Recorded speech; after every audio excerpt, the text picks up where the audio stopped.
बिस्मिल्लाहिर्रहमानिर्रहीम, अस्सलाम वालेकुम। जियो न्यूज़ के इस्लामाबाद स्टूडियो से आप देख रहे हैं कैपिटल टॉक और मैं हूं मुनीब फारूक। आज वज़ीर आज़म पाकिस्तान ने मलिक अदनान को तारीफी सनद दी।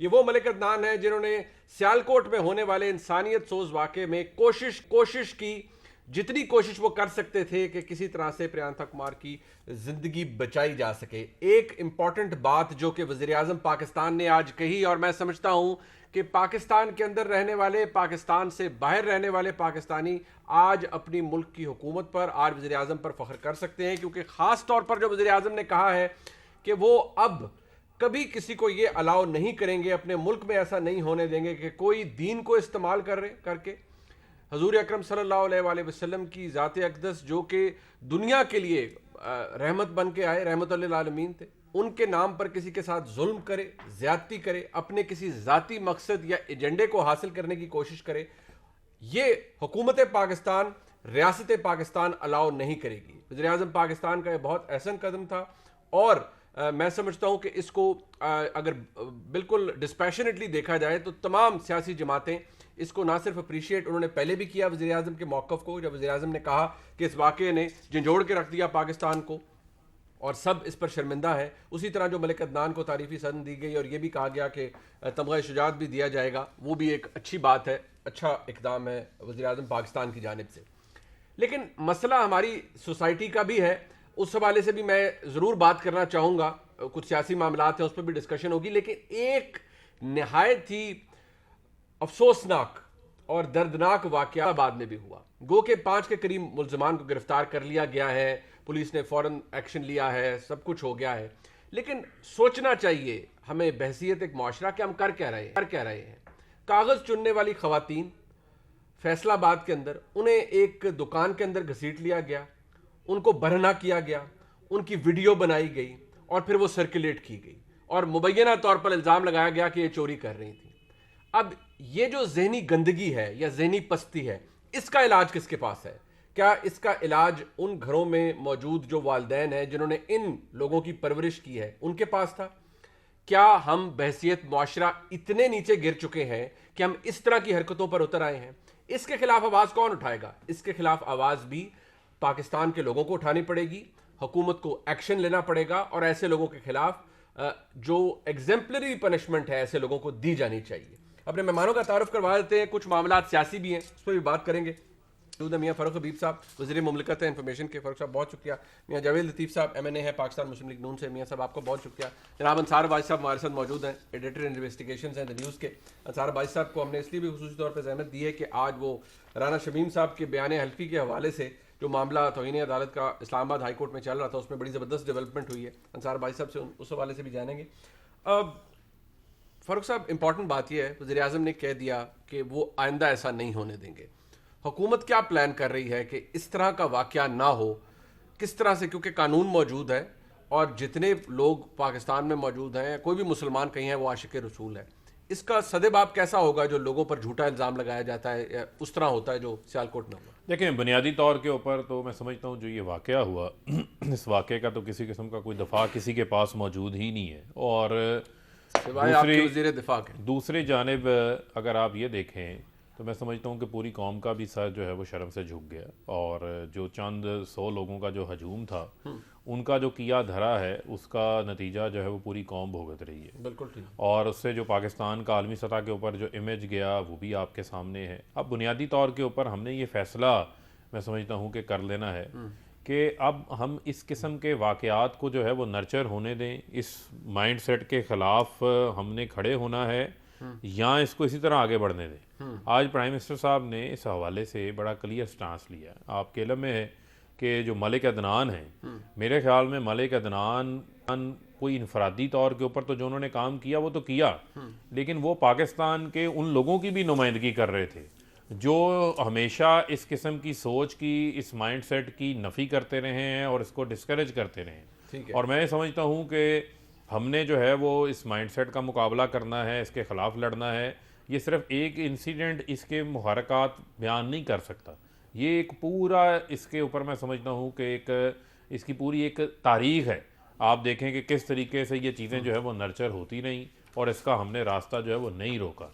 तो मैं समझता हूँ कि जिस तरह APS के बाद पूरी कौम ने फैसला किया कि हमने दहशत गर्दी का मुकाबला करना है, इनका कला कमा करना है, आज दहशत गर्दों की कमर बहुत तोड़ी। अच्छा होता जब वफाकी आज- काबीना ने आज आज जब यही- इस पूरे मामले पर काफ़ी कंडेम किया इस मामले को, और वज़ीर आज़म भी एक्नॉलेज कर रहे हैं कि बड़ा गलत हुआ। उसी वफाकी काबीना के अंदर अगर वही वफाकी काबीना बशमूल वज़ीर आज़म जनाब इमरान खान के ये कहते कि परवेज़ खटक साहब को इवन कैजुअली वो बातें नहीं करनी चाहिए जो कि उन्होंने की। देखिए, मैं समझता हूँ हमें जो बुनियादी चीज़ है उसके ऊपर फोकस करना चाहिए। ये किसी के लिए भी कोई भी इंडिविजुअल भी है उसके लिए भी ये काबिल दिफा चीज़ है ही नहीं है। फिर नहीं करनी चाहिए ना, नहीं है ना, जब आप- जिम्मेदार पोजीशनों पे लोग हैं, नहीं करनी चाहिए। देखें, फिर आप देखें ना उन्होंने क्या किया नहीं किया, Condemn करना चाहिए था ना आपको, वज़ीर-ए-आज़म पाकिस्तान को ट्वीट भी आ गई, उनकी वजाहत भी आ गई, उसके ऊपर जो है वो आप उनके साथ एक अलग शो बुला के कर लें ना। मेरा ऑब्जेक्टिव इससे बड़ा है, ठीक है। जो मैं आपसे बात करना चाह रहा हूँ वो ये है कि इसके ऊपर सिर्फ आप इसको सज़ाएं देकर, सिक्योरिटी के ज़रिए लोगों को जेलों में बंद करके, ये एक स्टेप है। हमने इस माइंड सेट के खिलाफ काम करना है जहाँ से ये नर्चर होता है। जब प्राइम मिनिस्टर साहब ने जो बात की आज कि रहमत लिल आलमीन अथॉरिटी के क़याम की क्या ज़रूरत है कि हम लोगों को बता सकें, एजुकेट करें, लोगों को एजुकेट कर ठीक है। सकें कि नबी पाक सल्लल्लाहु अलैहि वसल्लम की तालीमात क्या हैं, उनकी शान क्या सीरत है, पढ़ा है ना, बिल्कुल। उनको तमाम जहानों के लिए रहमत लिल आलमीन बना बिल्कुल के ठीक भेजा। है, बहुत अच्छी बात। एक मिनट, सिंगल नेशनल करिकुलम लाने का मकसद क्या था? उसका मकसद भी यही था। बैकग्राउंड में ये जो तबकाती निज़ाम है, जो इंतहा पसंदी चाहे मजहबी है, वो किसी भी सतह के ऊपर है, वो रियासत के लिए नासूर बन जाती है, वो काबिल कबूल नहीं है। इसको अंडू करने की इसके ऊपर हम सब ने एक आवाज़ बन के काम करना है। और आपके ये भी इल्म में हो कि इसी हवाले से नेशनल सिक्योरिटी पॉलिसी भी जो है वो तैयार की गई, जिसको पार्लियामेंट की जो कमेटी है कौमी सलामती की, उस हवाले से उसके ऊपर ब्रीफिंग दी गई। बदकिस्मती जिसमें कोई भी नहीं आया, वज़ीर-ए-आज़म उसके ऊपर ऑपोजिशन नहीं आई, बट चले ऑपोजिशन शरीक नहीं हुई, लेकिन हम फिर इनको दावत वज़रा भी देते नहीं हैं आया, इसका हिस्सा बने। वज़रा आला भी शायद नहीं। अच्छा, एक बात मियां जावेद लतीफ़ साहब, माजी में देखिए ये इस तरह के हसास मामलात हैं, मजहबी जो किसी मजहबी तौर पर किसी को मोटिवेट करने के लिए, अपना सियासी फ़ायदा उठाने के लिए, बदकिस्मती से इसको सियासत में भी इस्तेमाल किया जाता रहा है, और जो कि नहीं होना चाहिए था। लेकिन कम अज़ कम आज चलें, आपको भी खुशी है इस बात की कि अगर हमारे मुल्क में किसी मुसलमान को जो कि कलमा गो है, उसे ये नहीं करना पड़ेगा, किसी को साबित नहीं करना पड़ेगा कि मैं आशिक रसूल हूँ। माशाल्लाह सब आशिक रसूल हैं। मुनीब साहब, बात तो ठीक है, और तौहीन रसालत का झूठा इल्ज़ाम लगाना भी दरअसल इल्ज़ाम झूठा लगाने वाला तौहीन रसालत का मुर्तकिब है। आज तक किसी को सज़ा मिली? दूसरी बात, झूठा इल्ज़ाम लगाने वाले। झूठा इल्ज़ाम। और दूसरा मैं ये कहूँगा कि जब ये बात की जाती है कि हमारा सर शर्म से झुक गया, पूरी कौम का, रियासत की तजलील हुई, रियासत बदनाम हुई, ये कितनी दफ़ा हम बदनाम हुए हैं? रियासत या हमारे सर कितनी दफ़ा शर्म से झुके हैं 74 सालों में? उसके बाद ये सिलसिला क्यों जारी है? वजह ये है कि आप ये देखें कि इंतहा पसंदी जो है, या उसके बाद मसल की इंतहा पसंदी जो है, हमारे मुसलमान ममालिक जो हैं उनको फंडिंग नहीं करते रहे। पाकिस्तान के अंदर जो एक खेल खेला जाता रहा, क्या हमारे अदारे या उस वक्त की हुकूमतें जो थीं उससे आगाह नहीं थी? ये सब माजी में तो बहुत कुछ हुआ है ना, लेकिन कम से कम आप इसको अक्रॉस पार्टी लाइन चले, इसको अगर देखा जाए, इस बात को तो अप्रिशिएट करना चाहिए कि अगर वज़ीर आज़म कह रहे हैं कि ये इतने ऐसे मामलात के ऊपर झूठे इल्ज़ामात लगाकर कोई अपना अगर ज़ाती मकसद हासिल कर रहा है, किसी के खिलाफ, किसी बेगुनाह के ऊपर झूठे इल्ज़ाम लगाकर उसको तशद्दुद का निशाना बनाया जा रहा है, तो वो गलत है, नहीं होना चाहिए। मुनीब साहब, आप मुझे ये बताएं कि उस बंदे से हम तवक्को रखें। आप सराहेंगे तो नैरेटिव बिल्ड होगा ना। मेरी ऐस तो सुन लेना। पूरी पाकिस्तानी कौम जो है, ये बात ठीक कह रहे हैं फ़रख हबीब साहब कि सर शर्म से झुके जी, रियासत का भी दुनिया में हमारी बदनामी हुई, मगर ये बात तो ये है कि माजी करीब में क्या हुआ है? आप ये बताएं कि अभी आप परवेज़ खटक साहब का जिक्र कर रहे थे, क्या उन्हीं धरनों में आला अदलिया के जजों को गालियां नहीं दी जाती रही? क्या मुझे कोई ये बताए कि उसमें शाह महमूद कुरैशी साहब क्या लेने गए थे?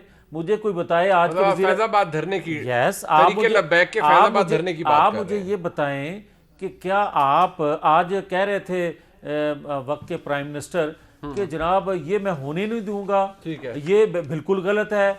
तो फिर आप जो हैं शेख रशीद साहब वज़ीर दाखिला बने हुए, उन्होंने क्या फरमाया था, वो वीडियो मौजूद है।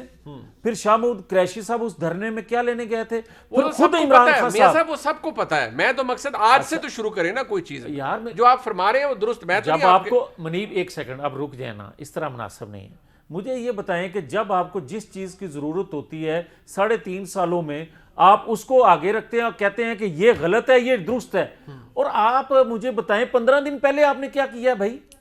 आप वो करें, वो बात करें, आप मलक अदनान को लेकर आ गए। ठीक है भाई, मलक अदनान जैसे हजारों नहीं करोड़ों लोग जो हैं वो बेचारे मातम कर रहे हैं कि हमारे मुल्क में हो क्या रहा है।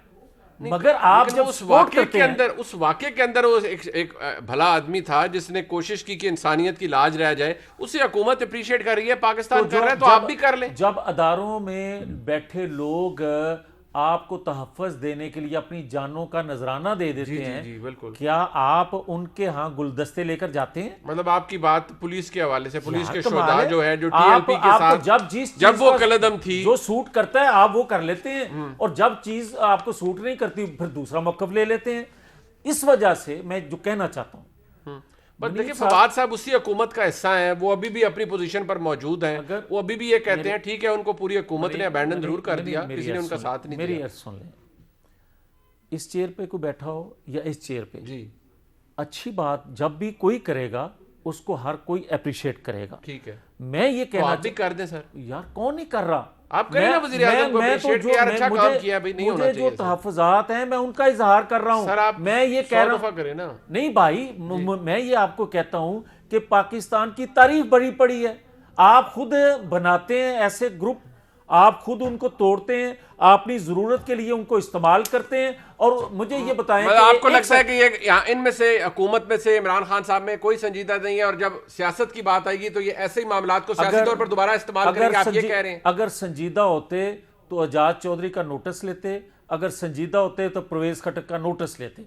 देखिए परवेज खटक साहब के बारे में मैंने वजीर साहब से पूछा है, वो कहते हैं मैं उनके साथ अलग प्रोग्राम कर लूं। अच्छा, फिर मुझे ये बताएं कि यार अजीब बात है, वो परवेज खटक साहब वजीर दिफा है। मैंने तो कल पूछा, डार तो साहब मौजूद थे, आज वजीर खारजा क्या करते हैं, वजीर खारजा क्या करते हैं, वजीर दाखिला क्या करते हैं? मैं ये कहना चाहता हूँ कि पाकिस्तान के अंदर वजीर आजम, इस मुल्क के वजीर आजम है, वो अपने वजीर आजम की नफी करते हैं। यार एक मिनट देखें, ये बड़ा आसान काम है इस मामले को जो है ना हम इधर उधर जो है ना उलझा दें। देखें, बुनियादी तौर के ऊपर जो असल चीज़ है, असल चीज़ ये है कि ये जो वाक़या हुआ, ये वाक़या आया किसी तंजीम ने, किसी एक ग्रुप ने किया है, या ये एक माइंड सेट बनता जा रहा है? आप माइंड सेट को एड्रेस कर रहे हैं ना, ठीक है। हमने माइंड सेट के ऊपर जो है उसको ठीक करना है, उसके ऊपर काम करना है। उसके ऊपर मैं समझता हूँ कि कौमी आहंगी की जो है वो जरूरत है, उसके ऊपर इनको आना चाहिए। ऐसे देखें, ऐसे अगर मियाँ साहब 100 बातें मियाँ साहब कर देंगे, 100 बातें मैं कर दूंगा, फायदा जो बुनियादी ऑब्जेक्टिव है वो आप हासिल नहीं कर पाए। और शाह साहब फैदाबाद, शाह महमूद साहब फैदाबाद हमने कभी नहीं गए। चले ठीक है, वो आपका वो एक बैगेज तो मौजूद है। अंसार भाई साहब, हमारे मुल्क में बदकिस्मती से मजहबी मामलात को, इस तरह के हसास मामलात को सियासी तौर पर इस्तेमाल किया जाता रहा अपने सियासी एजेंडे आगे बढ़ाने के लिए। लेकिन इस वाक़ये में अगर इसके बाद मुल्क के वज़ीर आज़म ये कहते हैं कि मैं ये दीन के नाम पर, नबी करीम सल्लल्लाहु अलैहि वसल्लम की ज़ात के नाम पर कोई अगर किसी पे झूठा इल्ज़ाम लगाता है और उसको तशद्दुद करता है, जो कुछ हुआ वो अगर मैं ऐसा दोबारा नहीं होने दूंगा, तो अच्छी बात है। देखें, पहली बात तो ये है कि प्राइम मिनिस्टर का ये जो स्टांस इस इशू के ऊपर और जो रहमतुल आलमीन अथॉरिटी बनाई है, ये इतने बड़े स्टेप्स हैं जो आम किसी बंदे को वैसे समझ नहीं है उसकी। बिकॉज हमारे माशरे में दो बहुत बड़ी खराबियाँ हैं। मैं जब ओवरऑल हम देखते हैं, एक तो जो सानियात हर रोज़ नया से नया सानिया होता है, मतलब है कि कोई एंड ही नहीं है, हर से एक दिन के बाद एक इस किस्म का होता है जो पहले से ज़्यादा ख़तरनाक होता है। देखें, एक तो मसला हमारे ये है कि हमारे अनफॉर्चुनेटली हम नाम के मुसलमान हैं, हमारे करतूत मुसलमानों वाले नहीं हैं। हमारी जनरली मैं आम बात करता हूँ, फ्रॉड हम करते हैं, धोखा हम करते हैं। आपने फैसलाबाद में जो ख़वातीन के साथ हुआ आप वो देखें, आप देखें कि सियालकोट में क्या हुआ, पूरे पाकिस्तान में क्या कुछ हो रहा है। हमारे अमाल मुसलमानों वाले हैं नहीं। हम करैक्टर के लिहाज से, मोरालिटी के लिहाज से हम इंतहाई हमारा डिक्लाइन हो चुका है, लोवेस्ट एप के ऊपर है हमें, बिल्कुल। दो चीज़ें रिक्वायर्ड है। एक तो जो प्राइम मिनिस्टर कर रहे हैं करैक्टर बिल्डिंग के लिए, बेसिकली ये जो रहमतुल्लाह आलमीन कमेटी, ये जो अथॉरिटी है, इसका फोकस ये है कि इस माशरे की करैक्टर बिल्डिंग की जाए। ठीक है। और रियासत जिम्मेदारी लेगी तो फिर मीडिया भी होगा, एजुकेशन इंस्टीट्यूशन सारे, बिकॉज आप जाहिर है फिर आपको पता लगेगा कि हम हैं कहाँ पे, हम कर क्या रहे हैं, और असल हकीकत क्या है जहाँ में होना चाहिए। दूसरा जो इनको एक चीज़ को तवज्जो देनी चाहिए, बहुत इंपॉर्टेंट बात है, हमारी रियासत ने रिलीजन इस्लाम को आउटसोर्स किया। जब आपने रिलीजन को आउटसोर्स किया तो इस्लाम की अपनी अपनी इंटरप्रिटेशंस लेके हर किस्म का ग्रो आ गया सामने। कोई भी इंटरप्रिटेशन लेके आए उसके ऊपर रियासत हमारी बिल्कुल फारिग है। मतलब कोई ये जो आउटसोर्सिंग ऑफ इस्लाम है इसको रिवर्स करना पड़ेगा। मैं जो बार बार मिसालें पहले भी दे चुका हूँ, ये क्या तुक बनती है कि जी एक ही इलाके में 4 किस्म की मस्जिदें होंगी। मस्जिद अल्लाह का घर होता है, बिल्कुल। एक कहते हैं बरेलियों की मस्जिद है, एक कहते हैं देवबंदियों की है, एक कहते हैं अहले हदीस की है, अहले तशय्युई की है, सुन्नियों की है। ये क्या है? ये अल्लाह का घर एक है, अल्लाह का घर एक घर अल्लाह। जिसने इस किस्म की डिवीजन करनी है आपके घर के अंदर होनी चाहिए, 4 दीवारी के अंदर, या उलमा के लिए मसले की जो आप अंदर एक कमेटी में आप एक बंद दरवाजे के अंदर, अल्लाह के घरों को तो ना डिवाइड, लेकिन खुदा का वास्ता ये क्या है, बिकॉज ये आउटसोर्स हो गया हमारा दीन। ठीक, रियासत ने अपनी जिम्मेदारी पूरी नहीं की। ठीक है। सो रहमतुल्लाह आलमीन अथॉरिटी का स्टेप, प्राइम मिनिस्टर का बहुत बड़ा स्टेप है। ठीक है। लेकिन दूसरी जो डिस्टॉर्शन हमारे है ना, कि हमने अपने मजहब को डिस्टॉर्ट कर दिया है, इसको रिवर्सल के लिए हमें हर हाल में स्टेट को रिस्पॉन्सिबिलिटी लेनी पड़ेगी। Outsourcing is very dangerous, very dangerous. लेकिन अच्छी बात यह है, सारे भाई साहब ने कहा कि अगर वज़ीर आज़म पाकिस्तान इस हवाले से रहमतुल्लाह आलमीन अथॉरिटी बनाई गई है, या वज़ीर आज़म पाकिस्तान ने कहा है कि इस तरह का वाक़या अब नहीं होना चाहिए, नहीं होने देंगे, और हर एक को, तमाम सियासी जमातों को सपोर्ट करना चाहिए। और ये भी याद रहे कि आज जो हुकूमत में है वो ऐसे मामला, चाहे वो आज हुकूमत में है कल अपोजिशन में, आज जो अपोजिशन में कल हुकूमत में है, सियासी मकासद के लिए ऐसे मामला को इस्तेमाल मत कीजिए। कोई भी हमारे मुल्क में मुसलमान है, दुनिया में मुसलमान है, वो आशिक रसूल है। किसी को राइट नहीं है कि किसी दूसरे को ये कहे कि नहीं मैं ज़्यादा आशिक रसूल हूँ, तुम कम हो, या तुम्हारी नीयत में फतूर है। ऐसा करने का किसी के पास अख्तियार नहीं है। ब्रेक के बाद आएंगे जी, बात करेंगे राना शमीम साहब के उस एफिडेविट की जिसके हवाले से चंद बड़ी दिलचस्प रेवलेशन अब हो रही हैं। बहुत ढंढोरा पीटा गया कि मुकर गए, फिर गए, ये हो गया, वो हो गया। आज दूध का दूध और पानी का पानी हो रहा है अदालत के सामने। एक ब्रेक के बाद बात करेंगे, बस साथ रहिए।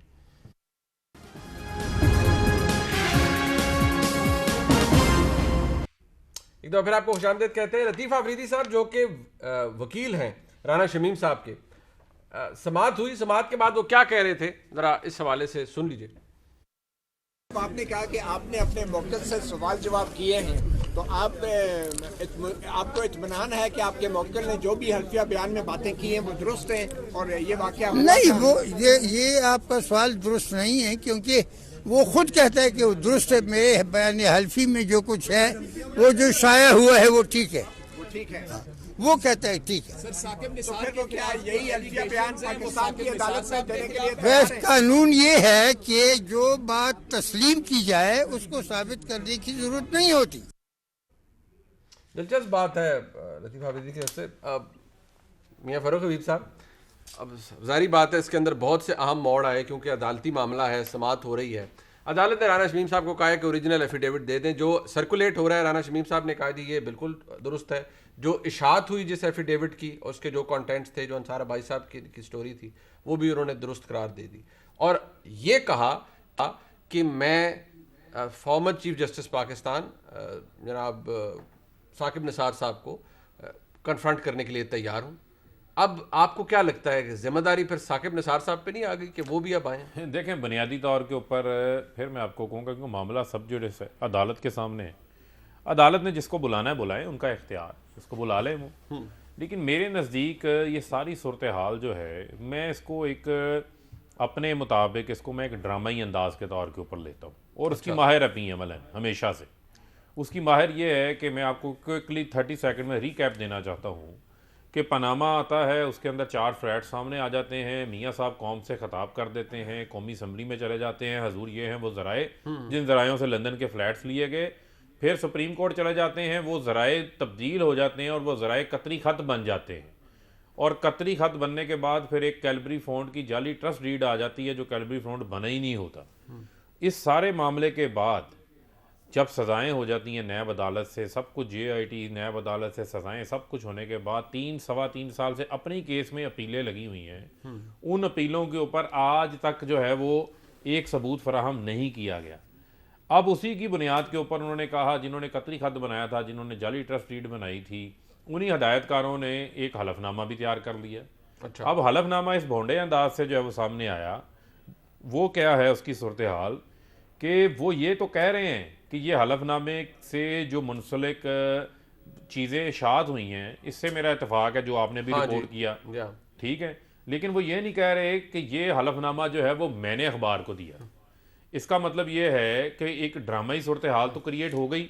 दूसरी चीज़ ये है कि असली हलफनामा अगर अदालत देखना चाहती है तो असली हलफनामा आ जाना चाहिए। बकौल उनके वो कहते हैं मेरे जो है वो पोते के पास है, कोई ग्रैंडसन के पास है, वो किसी लॉकर में मौजूद था।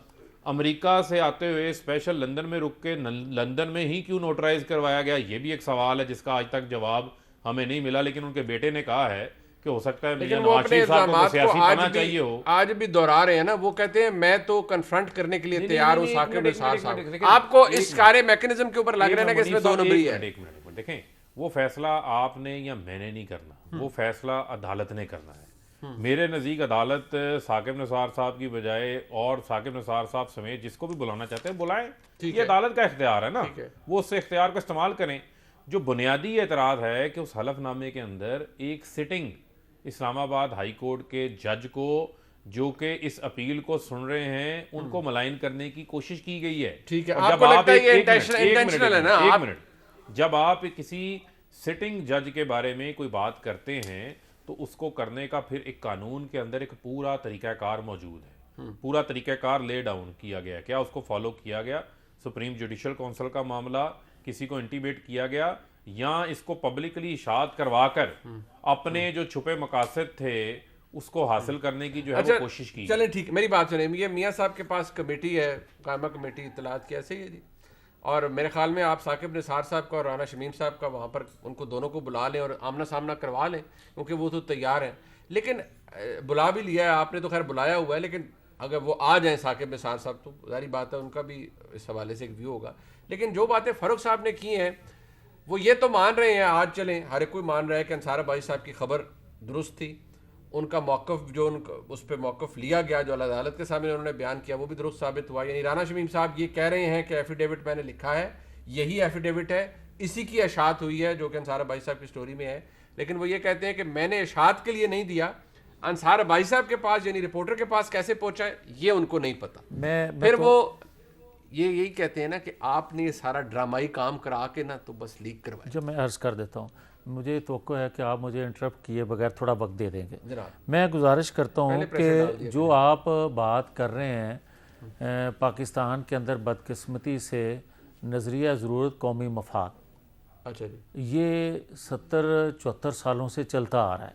जहाँ तक आपका ये कहना है कि उस कायमा कमेटी में बुलाया गया है, तो आप ये देखें कि दीगर अदारों में जब पॉलिटिशियन को, सियासतदान को, पार्लियामेंटेरियन को बुलाया जाता है तो सारे जाते हैं, ठीक है, यहाँ तक कि फौजी अदालतों में भी जाते हैं, पेश होते हैं हम। ठीक है। मगर अगर कोई कायमा कमेटी कौमी असम्बली की जो है उसमें रिक्वेस्ट की जाए तो ना आना पसंद करे, इससे आपको अंदाज़ा हो जाएगा कि सच्चा सुप्रीम कौन है। झूठा कौन है। एक दूसरा मैं आपको जो असल बात कहना चाहता हूँ, ये एक तसलसल है पाकिस्तान में 74 सालों से जो चलता आ रहा है कि जब आप जिसको हटाना चाहते हैं उस पर गद्दारी का, उस पर करप्शन का, इस तरह के इल्ज़ामात लगाकर आप उसको स्क्रीन से हटाते हैं। उसकी मिसाल मैं इस तरह दूंगा, इन्होंने कहा कि ये ड्रामा करते हैं, ये वो सारा। मैं ड्रामा का जो मेन करैक्टर है जहाँ से शुरू हुआ ये सिलसिला वो बताने लगा हूँ। अच्छा। जावेद हाशमी साहब ने 2014 में जी हाँ, जब ये बात की थी कि अब नवाज शरीफ को हटाने का तरीकाकार जो है वो रास्ता ये आएगा, साकिब निसार साहब वाला, तो भाई अगर जावेद हाशमी साहब ने उस वक्त बात की थी तो उसको क्यों नहीं तौहीन अदालत के ज़ुमरे में बुलाया गया कि आपने अदलिया पर इतना बड़ा इल्ज़ाम लगा दिया है, लिहाजा कटहरे में आए। अच्छा, वो आने के लिए तैयार, आज भी तैयार हैं। पूछे ना कि इमरान खान साहब ने उनसे क्या कहा और उन्होंने फ्लोर ऑफ द हाउस जो है ऑन द हाउस उन्होंने वो बात की। अब मैं दो चीजें अर्ज करना चाहता हूँ। प्रेस कॉन्फ्रेंस पे की थी फ्लोर ऑफ द हाउस 2014 नहीं में तो नहीं पनामा नहीं आया। उन्होंने असेंबली के फोरम 16 मार्च पर वो मेंबर थे, असेंबली के फोरम पर खड़े होकर भी उन्होंने ये बात की थी जहां उन्होंने असेंबली इस्तीफा में भी दिया की था। थी, अगले दिन असेंबली में भी। यस, ठीक। अब आ जाएं कि जवेद हाशमी साहब के बाद काजी फायज ईसा साहब एक जजमेंट देते हैं, ठीक है वो फैजाबाद धरने के हवाले से। जी। ये तसलसल है, मैं बता रहा हूं। उसके बाद शौकत सिद्दीकी साहब 2018 से पहले इस्लामाबाद हाई कोर्ट बार में अपनी तकरीर के दौरान कई इंकशाफात करते हैं जो आज भी उस पर कायम है वो। उसके बाद आ जाते हैं अरशद मलिक साहब की वीडियो आ जाती है, कुछ नहीं बना, उसको सजा हो गई है मगर फैसला मौजूद है। उसके बाद आ जाते हैं जस्टिस वकार, सेठ वकार, उनकी एक जजमेंट आती है परवेज मुशर्रफ साहब के हवाले से। वकार सेठ साहब। और फिर उसके बाद क्या होता है उस जजमेंट का, एक दिन में ही, वो भी आपको इल्म है। फिर उसके बाद क्या होता है, बयान हल्फी आ जाता है राना शमीम साहब का। ओ भाई आप क्यों बावले हो रहे हैं? आप जस्टिस एक्स जो हैं साकिब निसार साहब, उनके वकीले सफाई बने हुए हैं, उनके तहफ़्फ़ुज़ वो इसलिए क्यों कहते हैं आप इदारों पर हमले कर रहे हैं, आपका एक आपका माजी है। नहीं सर, बेनिफिशियरी है, अगर इजाजत दे दें फिर इस तरह मुनासिब नहीं होगा। अच्छा, इसी तरह फिर ये काम यहाँ रुकता नहीं है, फिर एक ऑडियो आ जाती है जस्टिस साकिब निसार साहब की, झूठी है। अच्छा एक सेकंड, ये सारा कुछ जो झूठा चला आ रहा है जवेद हाशमी से लेकर ऑडियो तक, मुझे ये बताएं कि ये एक दिन में हुआ है? इसको तो 6 साल लगे हैं, 8 साल लगे हैं। कोई इन्वेस्टिगेशन अदारा बताए जिसने इसको इन्वेस्टिगेट किया हो? कोई ऐसा अदारा पाकिस्तान के अंदर मौजूद है जो उंगली उठाए कि ये गलत है, ये दुरुस्त है? एक सेकंड के लिए अब मेरी सवाल तो सुन ले, हुजूर सवाल तो सुन लेना जी प्लीज।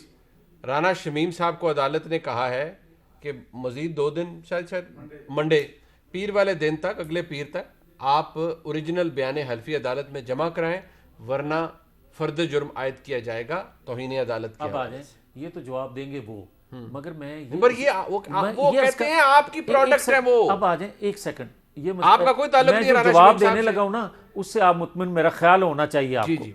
मैं ये अर्ज करता हूं कि जो मोहतरम जज साहब ने, इस्लामाबाद हाई कोर्ट ने ये कहा कि सोमवार तक, मंडे तक आप ले आए, अदरवाइज फर्द जुर्म आयद हो जाएगी। तो मुझे ये बताएं कि राना शमीम को ACL में क्यों डाल रहे हैं आप?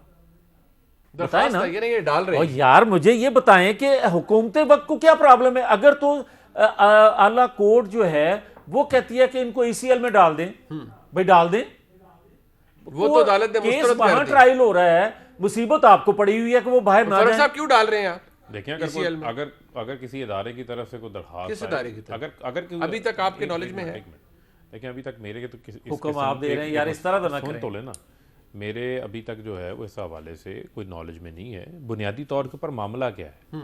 मामला बड़ा सादा, एक ECL का मेरे इल्म में कोई नहीं है। मैं आपको कैटेगरी, चीफ कमिश्नर इस्लामाबाद ने कहा ECL में, आपको ये कह रहा हूँ, मेरे इल्म में नहीं है। हो सकता है कि गया हो, अगर गया होगा तो आपके सामने आ जाएगी तफसील। असल चीज़ क्या है? असल चीज़ ये है कि ये जो मर्जी कहते रहे कि फलां हो गया, फलां हो गया। जब जावेद हाशमी ने कोई बात की थी तो उस वक्त धांधली के खिलाफ धरना चल रहा था जी। उन्होंने बात की कोर्ट के हवाले से, अगर कोई बात की तो कोर्ट में जुडिशल कमिशन बना, ठीक है, 40 सिफारिशात कोर्ट की सामने आ गई। उस पे नहीं बना था, नहीं उस पे नहीं बना। क्या चीज? आप अपने फैक्ट्स चेक करें। जावेद हाशमी साहब ने जो बात की थी, नहीं एक सेकंड, जावेद हाशमी के सदर थे, मुनज़्ज़म धांधली के ऊपर बना ना। नहीं एक सेकंड ना सर, नहीं एक मिनट आप सुन लेना, मैंने अगर एक सेकंड इजाजत दें, इसका इकट्ठा जवाब दे लें। एक सेकंड, मैं अर्ज कर रहा हूँ फर्रुख हबीब साहब की खिदमत में कि जो वो कमीशन बना था, हमारी रिक्वेस्ट पे बना था, वो अलग चीज है। जावेद हाशमी साहब ने, आप कहते हैं उन इल्जामात के ऊपर कोई नहीं बना। नहीं, एक मिनट इसको क्लैरिफाई कर लेते हैं ना। जावेद हाशमी साहब वाली बात को अभी क्लैरिफाई कर लेते हैं। उन्होंने बात की जब धरना चल रहा था, उन्होंने कहा कि कुछ सोल्यूशन ऐसा है जो अदलिया की तरफ से आएगा। जी ठीक है। उसके बाद मुझे आप ये बताएं, जो है वो जुडिशल कमीशन बन जाता है, 40 सिफारिशात आ जाती हैं, हमने भी कबूल कर लिया। पर उसका ताल्लुक जावेद हाशमी साहब की ताल्लुक नहीं है, उसका ताल्लुक नहीं है जिसको ये जोड़ना चाहते हैं। पनामा जो आया, एक मिनट, पनामा आया, उसमें तो पूरी दुनिया के लोगों के इंकशाफात आए थे। ऐसे ही है। यहाँ पर वजीर आजम के बच्चों के मामलात आ गए। मेरी लंदन में क्या, तो यार मेरी तो एक बंदा पाकिस्तान में निकला, तो बाकी कहाँ है? एक मिनट, 450 कहाँ है? 450 में से वजीर आजम भी कोई नहीं था। दूसरी सुने, कमाल है। एक मिनट, असल जो हम उसी बहस पे दोबारा चले गए ना, ये ज्यादती है। पनामा पे सर, दोबारा मेरा चले बड़ा गए ना। स्पेसिफिक सवाल है, ये वीडियोस लाएं, ऑडियोज लाएं, उनको जाके अदालतों में जमा करवाएं, उनको अच्छा, जाकर मुझे साबित साथ करें। वो- एक मिनट जी। मेरा बड़ा बुनियादी सवाल है, ये जो 4 फ्लैट्स आए हैं, ये कहां से आए हैं? इनके यार, ज़राए कमाल आज बात तक है, नहीं चले, बताए वो तो गए। आपका बुनियादी सवाल है ना, लेकिन फैक्ट ये है कि राना शमीम साहब एग्जिस्ट करते हैं, उनका बयान अल्फी भी एग्जिस्ट करता है। वो कहते हैं मेरा है, मैंने लिखा है, मैं कन्फ्रंट करने के लिए तैयार हूं। बात ये तो करें। अब आपके यहां से लोग चीफ कमिश्नर साहब कहते हैं जी कि इनका में डाले, अदालत कहती है जी ओरिजिनल लेकर आए। अगर आप ईसीएल में डाल देते हैं, कहां से राना लाएंगे शमीम वो? साहब को मुल्क से बाहर नहीं जाने तो देते। अदालत केस सुन रही है ना, तो अदालत इधर ही है ना, तो अदालत को नहीं, फैसला अदालत करने इधर ही देना। है, आपको क्या जल्दी है उन्हें, बल्कि आपको तो जोर डालना चाहिए तो जाएं जी, लेके आएं। लेकर आए। एक मिनट, यहाँ पे जो इनका जाता है को वापस आता है? आप- मियां साहब वापस आ गए? चले, आपको लगता है राना शमीम मियां साहब वापस आ गए? ए देखो, ये इसमें भी मियां आपका साहब फायदा वापस है। आ गए? वैलिड पॉइंट है, अच्छा, वो कहते हैं एक ਤੁਹਾਡਾ सेकंड। बंदा हसन कौन नवाज, है? हुसैन नवाज, फरक अली हबीब इमरान, साहब ने- सलमान मैं शहबाज, अगर सारे इजाजत बाहर दे हैं। दें। आप कौन गारंटी लेगा जी राना बड़ी शमीम साहब वापस जबरदस्त आएंगे? बात की है कि अगर राना शमीम साहब बाहर जाएं और वापस ना आए, तो भाई जो आला अदलिया पर इल्जाम वो अदारे कहते हैं पे मेरे लगाए, grandson वो के तो जो- भूल जाएगा, जो वो झूठा दौड़ साबित जाएगा होगा। वो फिर झूठा होगा। बस यकीनन झूठा तो साबित मियां होगा। नवाज शरीफ साहब वापस अदलिया नहीं आए अदलिया ना, धुल पहले तो जाएगी ये भाई। फैसला कर लेना। अच्छा चले, मियां देखिए साहब आप वापस ये नहीं भी आए फैक्ट है कमा- ना। देखिए मैं फैक्ट को नहीं जुटला सकता, मियां साहब वापस नहीं आए। आपकी भी मजबूरियां हैं, वो तो लेकिन इलाज मैं- अरे करवाने मेरी के। केड़ी मजबूरी है, मैं फैक्ट बयान कर, मियां यार, साहब ये बड़ी मुनीब जाती की करते क्या हैं। ये- जब मैं आपको फैक्ट क्या बयान ये करता हूं, हकीकत आप नहीं है? कहते जो जो मैं मैंने आपको अर्ज फैक्ट किया- बयान करता हूं, आप कहते हैं मेरी अच्छा, एक मजबूरी है सेकंड, सर। ये जो तरीका मुनीब कार मैंने है, आपको जो अर्ज बात किया सवाल है, असल करे, फिर उसके आप ऊपर एक इल्जाम सेकंड, लगा दे। एक सेकंड जी। बड़ी माजरत से, अगर नहीं गुस्सा सर, ना तुसी करें। ज्यादती करते हो चलो ना। मैं माफी चाहना, वापस ले लेना, मगर ये आप मुझे बताएं कि जो मैंने हकायक बयान किए हैं आपके खिदमत में, जवेद हाशमी से लेकर, फैक्ट्स हैं, हाँ। उन्होंने कहा। तो आप राना शमीम ठीक को है। बाहर क्यों नहीं जाने देते भाई? अच्छा चले, एक मिनट, मुझे जरा अंसार भाई साहब के पास आना है, मुझे ब्रेक का बड़ी सख्ती से कहा जा रहा है। अंसार भाई साहब बताएंगे कि एक्चुअली क्या हो रहा है, अदालत में क्या हुआ, और क्या राना शमीम साहब का ये जो मौकफ है वो कोई इधर उधर होने की कोशिश कर रहे हैं, भाग जाएंगे कहीं, चले जाएंगे? क्योंकि फारूक हबीब साहब को बहुत खदशा है कि अगर वो बाहर गए बयान हल्फी असल लेने के लिए तो वो वापस ही नहीं आएंगे। और मियां साहब का ट्रैक रिकॉर्ड यानी मियां नवाज शरीफ साहब का तो है ही, किसी को अच्छा लगे बुरा लगे। एक ब्रेक के बाद साथ ही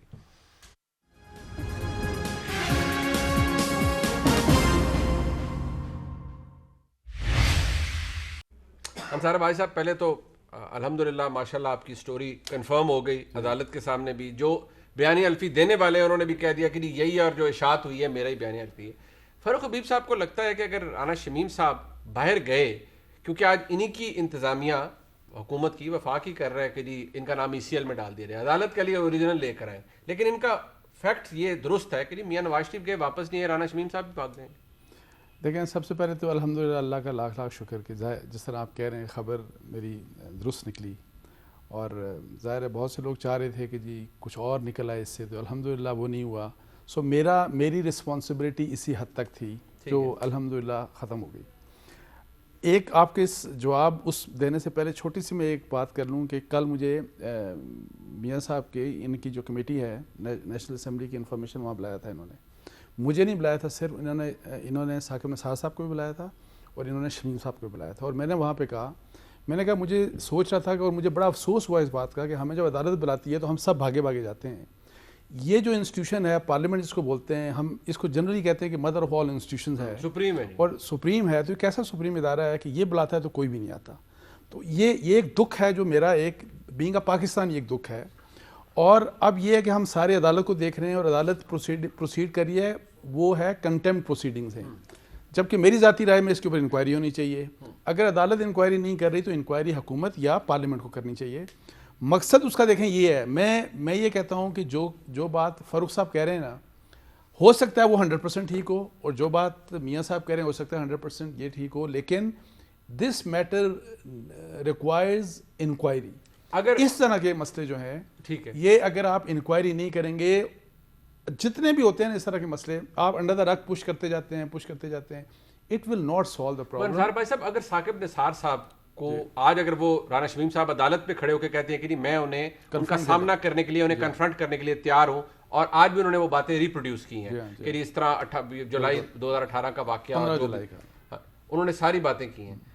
अगर साकिब निसार साहब नहीं आते, ना कायमा कमेटी के सामने आते हैं और इस हवाले से भी नहीं आते, तो क्या उनका ना आना इस बात की दलील हो सकती है कि राना शमीम साहब दुरुस्त कह रहे हैं? देखें, इसका फैसला वैसे देखें मुश्किल होता है, मैं तो नहीं कह सकता, हो सकता है वो सच्चे हों, हो सकता है वो सच्चे हों, लेकिन देखें इतना मैं आपको लिख के दे सकता हूं कि अगर हाई कोर्ट बुलाती है ना, चीफ जस्टिस हाई कोर्ट बुलाते हैं, साकिब निसार जरूर आएंगे। बिल्कुल आएंगे। कमेटी बुलाएगी तो नहीं आएंगे। आज चेयरमैन नैब पता नहीं कितनी मिन्नतें कर करके आए और इस तरह आए जैसे ज़ाहिर है कोई दूल्हा होता है और फिर सारा मीडिया ये वो।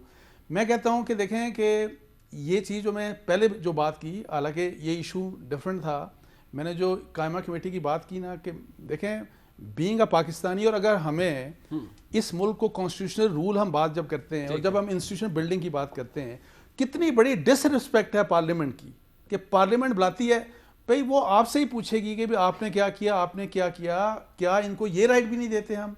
और मैं अगर गया, फर्ज करें मैं गया, अल्हम्दुलिल्लाह इन्होंने बड़ी इज्जत दी मुझे सब मेंबर्स ने, लेकिन ये मेरी मेहरबानी, ये ऐसे आपका फर्ज था नहीं, वही ना, इसको इस तरह परसीव करना जैसे कोई आ गया तो मेहरबानी हो गई, ये दिस इज एब्सोल्युटली रॉन्ग। ठीक है, वी मस्ट, पार्लियामेंट की अगर सुप्रीम इदारा है तो उसको सुप्रीम इदारा बन के इनको भी दिखाना चाहिए और बाकियों को भी अमल करना चाहिए। ये बड़ी अच्छी बात। लेकिन एक बात जो फरूख हबीब साहब ने कही, वो बात देखिए उनके हिसाब से देखा जाए तो फैक्ट दुरुस्त है कि देखिए मियां नवाज शरीफ गए, वापस नहीं आए। बिल्कुल सही कह रहे हैं, वो बिल्कुल कहते हैं सही कह राना रहे हैं। शमीम उनकी साहब चले गए तो उन्हें वापस कौन लाएगा? देखें उनकी ये अप्रीहेंशन बिल्कुल सही है, मैं उसके ऊपर नहीं कर, लेकिन मैं आपको बताऊं एफिडेविट उन्होंने मान लिया कि यही है।